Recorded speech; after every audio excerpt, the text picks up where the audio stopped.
friends, my name is Mukta Dheer and we were doing atmospheric structure topic. In previous video we had covered about homosphere. Homosphere में हमने troposphere, stratosphere और mesosphere के बारे में पढ़ा था. And in today's video we'll be going to cover about heterosphere. Heterosphere में हम लोग thermosphere cover करेंगे. Thermosphere again divided into ionosphere और एक्सोस्फीयर, उसके बारे में हम लोग आज के इस वीडियो में कवर करेंगे. हेट्रोस्फीयर, होमोस्फीयर में हमने देखा था कि वहां पे जो वेरियस गैसेस है उनका प्रोपोर्शन काफी होमोजेनस होता है. दे आर फाइंड मिक्स्ड, वो आपको होमोजेनस प्रोपोर्शन में वेरिंग जोन्स पे मिलती है.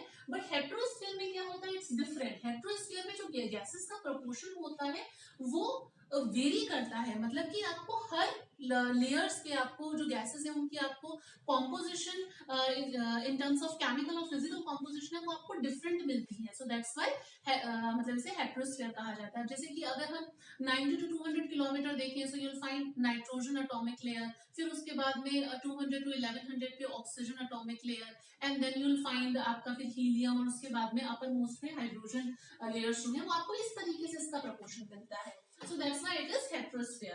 तो start करते हैं एटमॉस्फेयर के इसके बारे में.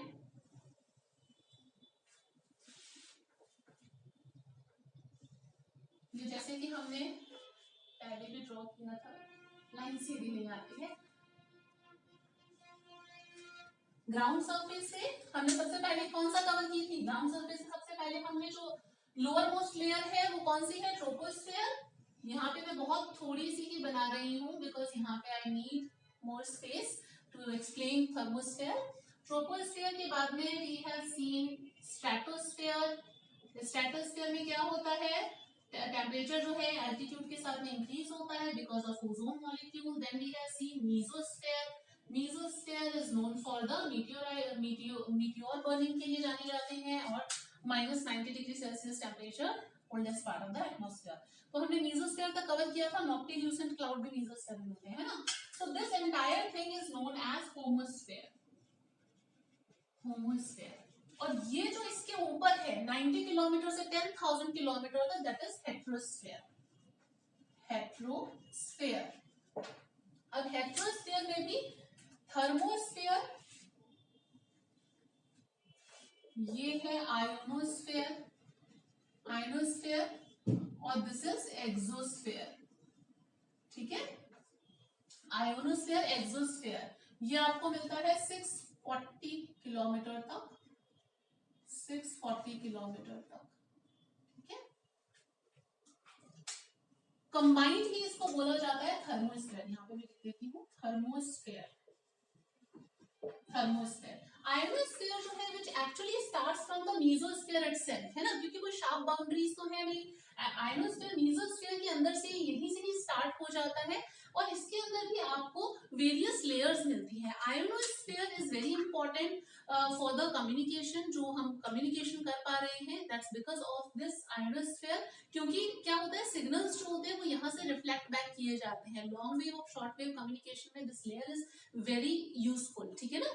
अब क्या होता है, आयोनोस्फीयर के अंदर जो शॉर्ट वेव रेडिएशंस जो है, सोलर रेडिएशन है, short wave solar radiation, they are absorb here. यहाँ पे एब्सॉर्ब कर ली जाती है, and that causes the electron to split from the atoms of oxygen और नाइट्रोजन. तो इलेक्ट्रॉन स्प्लिट हो जाते हैं from the atoms of oxygen and nitrogen. और यहाँ पे इलेक्ट्रॉन्स का प्रपोर्शंस जो है, यहाँ पे आप ये चीज बोलो कि यहाँ पे जो चार्ज पार्टिकल्स है वो बहुत ज्यादा प्रपोर्शन में होते हैं. This layer has a very very low density of air. So that's why the pressure of this layer is also, atmospheric pressure भी बहुत कम होता है, डेंसिटी भी बहुत कम होती है, टेम्परेचर यहाँ पे ज्यादा होता है बिकॉज एब्जॉर्प्शन हो रहा है सोलर रेडिएशन का.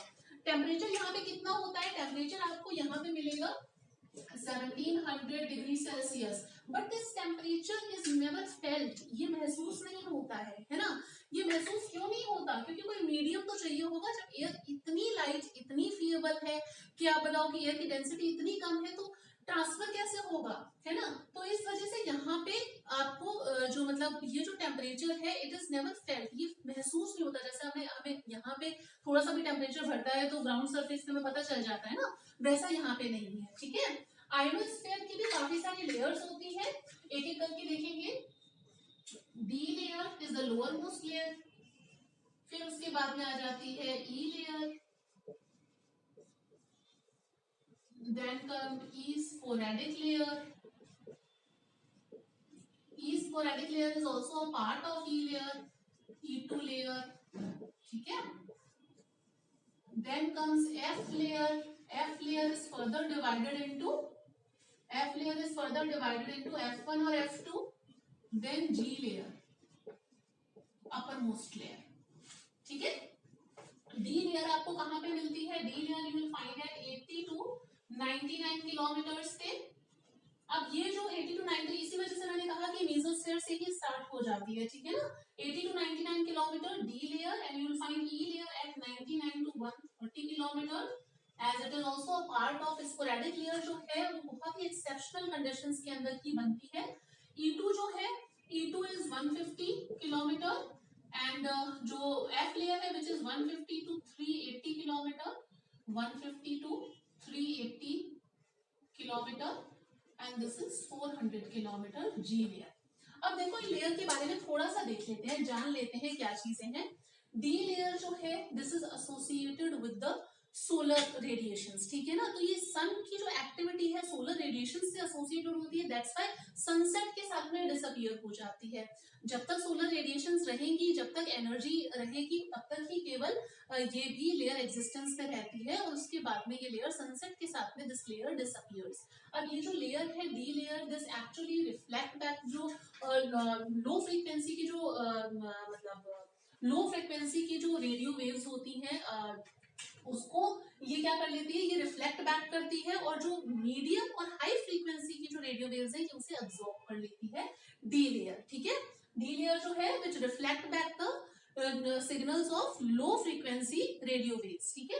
लो फ्रीक्वेंसी रेडियो वेव के सिग्नल को रिफ्लेक्ट बैक करती है. मीडियम और हाई को जो हाई फ्रीक्वेंसी के जो सिग्नल्स होते हैं उसे ये अब्सॉर्ब कर लेती है. Then come to E layer. E layer जो है दिस इज ऑल्सो मतलब ये भी केवल डे टाइम की ही लेयर है, ये भी एसोसिएटेड है सन एक्टिविटी के साथ में. सो ये भी सनसेट के साथ में डिसअपीयर हो जाती है. नाइट में ये लेयर्स जो ई लेयर्स जो है, ये सारी ई लेयर्स अगर देखो तो नाइट के अंदर अपीयर नहीं होती है. ई लेयर की अगर हम बात करते हैं, so this E layer actually absorbs the medium and high frequency radio waves.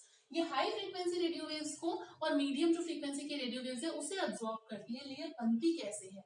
E layer जो है दिस इज फॉर्म्ड बिकॉज देखो क्या होता है, जो सोलर अल्ट्रावायलेट फोटोन्स होते हैं जब वो नाइट्रोजन के मॉलिक्यूल्स के साथ में रिएक्ट करते हैं तब ये ई लेयर बनती है, ठीक है. उस कंडीशंस में ई लेयर बनती है. ई जो है ES which is sporadic layer which is related with the high velocity event, और बहुत ही एक्सेप्शनल एक्सट्रीम कंडीशंस में ही ये बनती है. Otherwise this layer is not present. E2 जो है E2 layer this is also ये भी मीडियम हाई फ्रीक्वेंसी के जो रेडियो वेव्स हैं उसी को एब्जॉर्ब करती है. E2 layer is formed because of the कैसे फॉर्म होती है, जो सोलर अल्ट्रावायलेट फोटोन है जब वो ऑक्सीजन मॉलिक्यूल्स के साथ में रिएक्ट करते हैं तब E2 लेयर जो है दैट फॉर्म्ड एट 150 किलोमीटर, ठीक है. इस वजह से ये लेयर बनती है, और ये आपको नाइट में ये भी नहीं मिलती है, डे टाइम में ये लेयर होती है. F layer. अब ई लेयर का ध्यान रखना, ई लेयर का एक नाम है जिसे बोला जाता है कैनले हैवीसाइड लेयर. ई लेयर को कैनले हैवीसाइड लेयर भी बोलते हैं. ये थोड़ा सा आप ध्यान रख लेना, एग्जाम में आपसे ये पूछा जा सकता है, कैनले हैवीसाइड लेयर. और एफ लेयर में F1 और F2 को दोनों को मिलाकर के बोला जाता है एपिलेटॉन लेयर. एपिलेटॉन लेयर, ये दो नाम थोड़े से आप याद रख लेना, ठीक है ना. एपिलेटॉन लेयर. ये जो F1 और F2 लेयर भी है दे आर ऑल्सो ये भी मीडियम और हाई फ्रीक्वेंसी के जो मतलब रेडियो वेव सिग्नल्स है उसे ही मतलब कि रिफ्लेक्ट बैक करती है, ठीक है. जी लेयर है वो बिल्कुल आउटर मतलब कि कहते हैं अपर मोस्ट लेयर है. It is hardly detectable. Detect इतनी इजीली नहीं होती है, वैसे ऑलराउंड रहती है ये लेयर, बट ये हार्डली डिटेक्टेबल होती है जी लेयर. 400 किलोमीटर के करीब ये बनती है. उसके बाद में आता है एक्सोस्फेयर.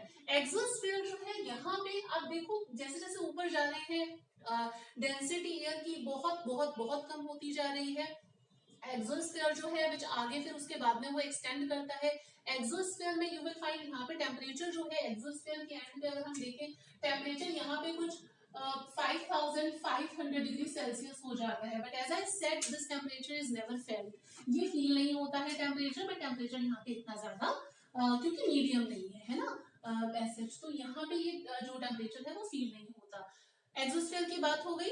एक चीज का ध्यान रखना, कई बार एक नेम आते हैं जैसे अरोरास के बारे में आपने सुना होगा, कई बार एग्जाम में भी पूछ लेते हैं what is aurora, aurora borealis, aurora ऑस्ट्रियालिस।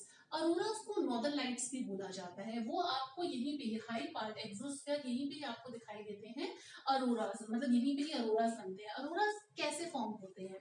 देखो क्या होता है, कई बार सोलर फ्लेयर्स होती है ना, जो सन जब सोलर फ्लेयर्स मतलब कि इजेक्ट करता है, सो समटाइम ये जो सोलर फ्लेयर्स होती हैं, when the solar flares come into contact with the magnetosphere, earth का जो मैग्नेटोस्फीयर है, अब ये एक्सोस्फीयर है, ये एक्सोस्फीयर अर्थ का बाहर, फिर बाहर मैग्नेटोस्फीयर है ना, तो अर्थ के मैग्नेटोस्फीयर में भी चार्ज पार्टिकल्स होते हैं, मतलब इलेक्ट्रॉन, मतलब इलेक्ट्रिकली चार्ज पार्टिकल्स होते हैं। और जो सन की जो मतलब सोलर फ्लेयर्स है उसमें भी चार्ज पार्टिकल्स हैं। तो जब वो क्या करते हैं, हमारे एटमॉस्फेयर के साथ में जो मैग्नेटोस्फीयर है वहां पर आकर के कोलाइड करते हैं, उससे कोलाइड करते हैं, तो कोलिजन की वजह से क्या होता है, डिफरेंट डिफरेंट लाइट्स प्रोड्यूस होती हैं। अब उनका कलर्स अलग अलग होता है, जैसे आपने हॉलीवुड मूवीज वगैरह में देखा होगा, कई बार जैसे बिल्कुल आसमान ऐसा दिखाते हैं ग्रीन कलर का, डार्क पिंक कलर का, है ना, पर्पल कलर का। कई बार हॉलीवुड मूवीज में आपको कई बार ये देखने को मिलेगा कुछ अच्छी मूवीज के अंदर कि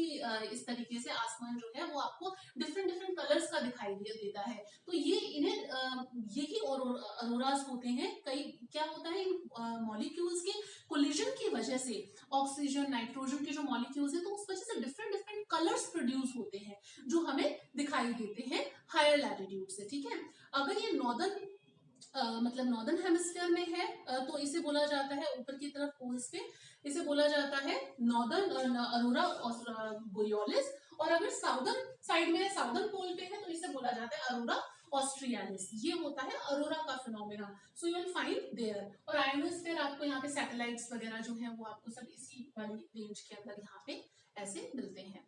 ठीक है, तो ये बात थी एटमॉस्फेयर की स्ट्रक्चर के बारे में। हेट्रोस्फेयर हमने कंप्लीट कर लिया। सो विद दिस हमारा क्लाइमेटोलॉजी का जो ये एटमॉस्फेयर का टॉपिक था, एटमॉस्फेयर की स्ट्रक्चर का जो टॉपिक था, that we have covered. I hope you have like this video, and if you do so then please do share it with your friends.